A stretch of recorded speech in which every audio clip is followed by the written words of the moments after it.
Hey, what's up, everybody? True Boxing here. Thank you for coming back to get hit with the truth. So today we are continuing my True Boxing annual top 10s, as we are going to start the 130-pound super featherweight division today. And this video is going to discuss the dropouts, the fighters that dropped out of last year's top 10. Now, before we get into that, if you could smash the like button, leave a comment, or subscribe to the channel, I really do appreciate any and all support that I can get as I continue to build my channel here. So the dropouts, you know, what does that mean exactly? Well, it's the fighters that were in the top 10 heading into 2024 that for a multitude of reasons dropped out of the top 10. So we're going to go from lowest to highest. We actually have 5 guys. So half of 130 pounds are new fighters heading into this year. So that's a pretty good turnover when half of your top 10 switches over. It could be for good, could be for bad. We'll get into it a little more as we do the videos. But starting with my previous number 10, former world title challenger Edward Vasquez. Vasquez returned and fought twice in 2024. He was coming off of that controversial majority decision loss to Joe Cordina in November of 23, but he didn't really capitalize on that by fighting anybody significant. And then Joe Cordina also dropping out because he moved up in weight kind of doesn't help Edward Vasquez, even though Raymond Ford is a guy that Vasquez fought a couple years ago and fought close and lost the controversial decision to. So Edward Vasquez is still knocking on the door of the top 10 in my opinion, and could definitely jump right back in, you know, with the right kind of, if he gets the right kind of opponent heading into, heading into this year. So don't count him out. He dropped out just basically because of not fighting top tier guys and other guys just squeaking by him. That's kind of why he dropped out. But he's 29, and I still think he's got some juice to get back into the mix here at 130. Also dropping out is former featherweight champion Mark Magsayo. He was previously number 9 for me. He just dropped out because for the same reasons. The competition that he fought wasn't that great. And ever since he's moved to 130, he really hasn't fought anybody that great. So his last significant fight was against Brandon Figueroa in early 2023, where he lost the decision to Figueroa. Since then, I think he's 3 or 4-0. And I think all the wins have come by knockout, but he's fought low-level competition outside of Eduardo Ramirez.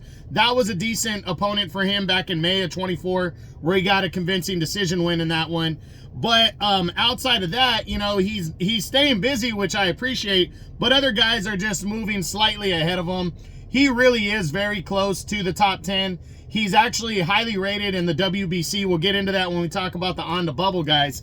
And I think Mark Magsayo could be getting a big-time fight to jump into the top 10 for sure in 2024. He's at the very least going to get the opportunity. So hopefully we see him back in, back soon and in a big fight in 2024.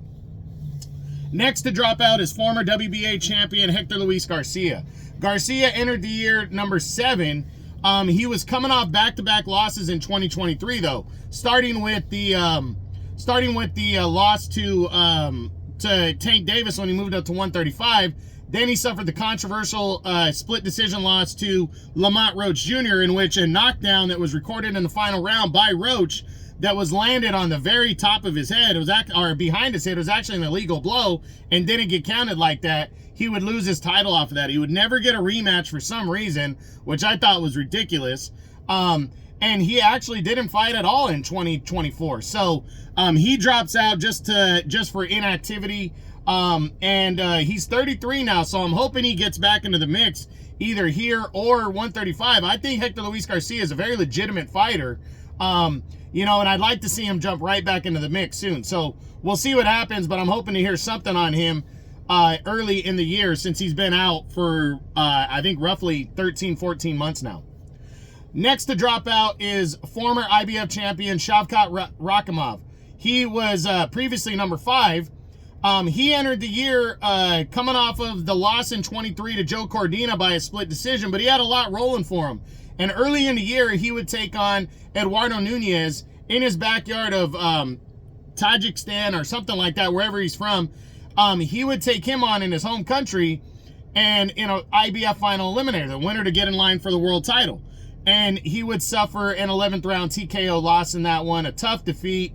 He didn't fight the remainder of the year, and I haven't really seen anything on when he's coming back. So I'm hoping Rakhimov makes a return because I like him a lot, either at 130 or 135, but we haven't seen him since February of last year. So we'll see what goes on with him.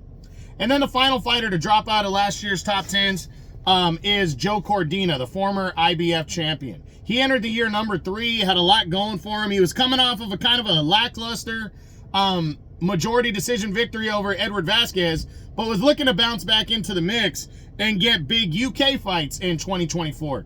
But he was allowed to make an optional defense against Anthony Cacace in May, but had a mandatory due coming up against Eduardo Nunez. But before the fight with Cacace, had started talking about potentially moving up to lightweight. Well, he would go forward with the fight with Cacace. It was a competitive fight after a couple rounds, but Cordina, I think a punch landed late after a bell by Cacace that hurt Cordina badly. Cordina never really seemed to get back on track after that, as Cacace just kind of broke him down and then stopped him. That ended up being, and he would lose his world title in a major upset, and that was also on the Fury Usyk 1 undercard. So there was a lot of exposure there. But because of the controversy, Cordina automatically decided he wanted to move to lightweight. He didn't want a rematch. He wanted to move to lightweight and make some noise there. And in October, on the Better Be a Bivol undercard, he had an opportunity at a major shot at a world title against Shakur Stevenson. He was in line to fight for the WBC title, but Stevenson had to pull out with an injury, and or no, it was Cordina had to pull out with an injury, I think, that killed that fight. So he's now technically a lightweight. We're gonna see what he does in the lightweight division. He's got big push. He's with DAZN and Matchroom, so he's gonna get some good push at lightweight, and I'm interested in seeing who he matches up against in 2025. So that is it.